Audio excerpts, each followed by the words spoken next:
है उन बच्चियों के हवाले से जिन्हें भागने के नाम पे अगवा किया जाता है, जिनका ब्रेन वॉश किया जाता है। वफाकी दारुल इस्लामाबाद से मैं हूं वकार बगा और आप देख रहे हैं मेरा फेसबुक और यूट्यूब चैनल। कल मेरा दोस्त सोशल मीडिया पे अदाकारा और उसके दिगर जो दोस्त हैं उनके साथ बड़ा लुबी डुबी कर रहा था, बड़ा उनका फ्रैंकनेस चल रही थी। मैं हैरान था कि ये हो क्या रहा है, मैं किसी और दुनिया में हूं या मैं किसी ख्वाब में हूं। अदाकारा कमेंट्स के जवाब दे रही थी, वो कम्युनिटी पे पोस्ट कर रहा था, बड़ा कोई प्यार मोहब्बत चल रहा था इनका, बड़े बड़े फ्रैंक हो रहे थे। और वो इनका माइकल जैक्सन नामी वकील जो है वो नरम रवैया दिखा रहा था। अदाकारा जो गंदी गालियां देती होती है, जो किसी की इज्जत की परवाह नहीं करती, वो वहां पे बड़ी फ्रैंकनेस दिखा रही थी और ऐसे लग रहा था कि हम किसी और दुनिया में मौजूद हैं और ये वो लोग नहीं जो एक दूसरे के साथ लड़ते झगड़ते थे। मेरा वो दोस्त जो बड़ा काबिल है और बड़ी अच्छी रिपोर्टिंग करता है, मगर उसे भी इन्होंने बातों में फंसाया और उसके साथ जो इन्होंने जिस तरह की बात की, जिस तरह से उसके साथ इन लोगों ने उसे कवर किया, मैं हैरान रह गया। इस सारे का अकता तब खुला जब मैंने सुबह मुझे पता चला कि एफआईए ने नोटिस जारी किए हुए हैं और इन लोगों को एफआईए के पास पेश होना है।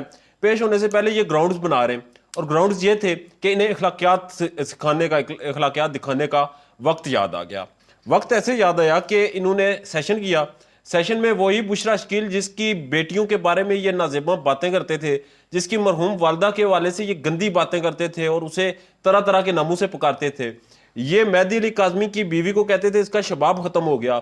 वो इनका माइकल जैक्सन जो वकील है वो ये कहता था कि ये औरत है ही बदचलन और इसकी बेटी ने इसकी सुन्नत अदा की है।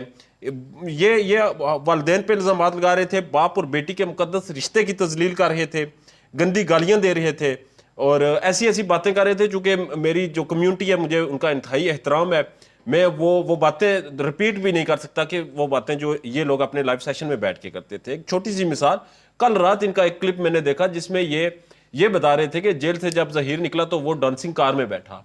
अब आप बेहतर जानते हैं कि डांसिंग कार पीके फिल्म में किसको कहा गया था। मैं इनकी उन बातों पे जा ही नहीं रहा कि जितनी गंदी और गलीज ज़बान ये लोग इस्तेमाल करते हैं, जिस स्टेज पे आके ये इस्तेमाल करते हैं। और फिर कल इन्हें अखलाकियात याद आ गई। कल इन्होंने बुशरा शकील के साथ इज़हार हमदर्दी की, उसकी बेटी के साथ।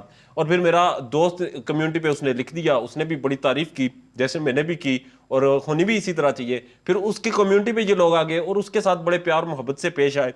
मैं हैरान रह गया कि ये हो क्या रहा है, ये इतना अखलाक, इतना दर्स किधर से आ गया। फिर मुझे किसी ने बताया कि ये सॉफ्टवेयर अपडेट किया गया है। ये सॉफ्टवेयर जो आईफोन 14 आया है उसका नया वर्जन इन लोगों में इंस्टॉल किया गया है और अब उसके तहत ये लोग चल रहे हैं। अब सॉफ्टवेयर इनमें नई चिप डाल दी गई है जिसके तहत इनमें से तलही निकाल दी गई है, क्योंकि अगर तलही रहती है तो मेहदी अली काज़मी का जुर्लू फिर जाता है और मेहदी अली काज़मी का जुर्लू जब फिरता है तो एफआईए का नोटिस होता है और एफआईए इन्हें बुलाता है। बहरहाल आज इन्होंने ग्राउंड्स बनाए, एफआईए में पेश नहीं हुए और शो ये कर रहे हैं, जाहिर ये कर रहे हैं और कह ये रहे हैं कि एफआईए ने इन्हें बुलाया ही नहीं। इनकी एप्लीकेशन थी और ये जाहिर सी बात है दूसरी पार्टी को जाना था। बहरहाल इनका माइंड सेट इस बात से आप देख सकते हैं, अंदाज़ा इस चीज़ से लगा सकते हैं कि माइकल जैक्सन साहब जो लाहौर में प्रैक्टिस करते हैं बतौर वकील, उन्होंने लबादा उड़ा हुआ है। वो जब उन्हें आज अदालत में पेश होना था, चूँकि उन्होंने उनके खिलाफ अदालत में एप्लीकेशंस हैं जालसाजी की, क्योंकि ये इनका सारा दारोमदार जालसाजी, झूठ और नफरत फैलाने पे है। और इन्होंने जिस तरह से जालसाजी की और मासूम बच्ची जो इस वक्त चाइल्ड प्रोटेक्शन ब्यूरो में है, वो चाइल्ड प्रोटेक्शन ब्यूरो में थी और उसकी एप्लीकेशन इन्होंने दर्ज करवाई, एप्लीकेशन जमा करवाई। उसकी बुनियाद पे अब जब इन्हें लेने के देने पड़े तो ये अदालत से भाग गए, अदालत का सामना नहीं कर सके, अदालत में पेश नहीं हुए और इसी तरह से आज एफआईए के सामने भी पेश नहीं हुए। बहरहाल 8 अक्टूबर बड़ा अहम दिन है। 8 अक्टूबर को बहुत सी चीज़ें सामने आएंगी, मगर उससे पहले 24 अक्टूबर उससे ज़्यादा अहम दिन है, क्योंकि 24 अक्टूबर को नूर बीबी का काम तमाम होगा। या तो नूर बीबी रहेगी या फिर अय्यो रहेगा। अगर नूर बीबी गिरफ्तार नहीं होती तो अय्यो फिर जाएगा और अगर अय्यो नूर बीबी को पेश नहीं करता तो आप बेहतर समझते हैं कि कानून हरकत में आएगा, रियासत हरकत में आएगी।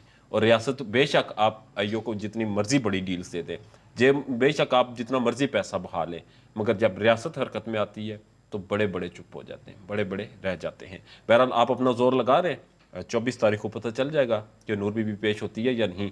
नया बहाना गढ़ लें, नई चीज़ें गढ़ लें, क्योंकि एमएलओ तो आपने डिले करवाया, उसका भी देख लेंगे 27 तारीख को, उसकी भी सारी चीज़ें सिंध हाई कोर्ट में सामने आ जाएंगी। जबकि 8 अक्टूबर को बड़ी मज़े की हैपनिंग होने वाली है। अपना ढेर ज़्यादा ख्याल रखिएगा और मेरे चैनल का भी। अल्लाह ने के बाद।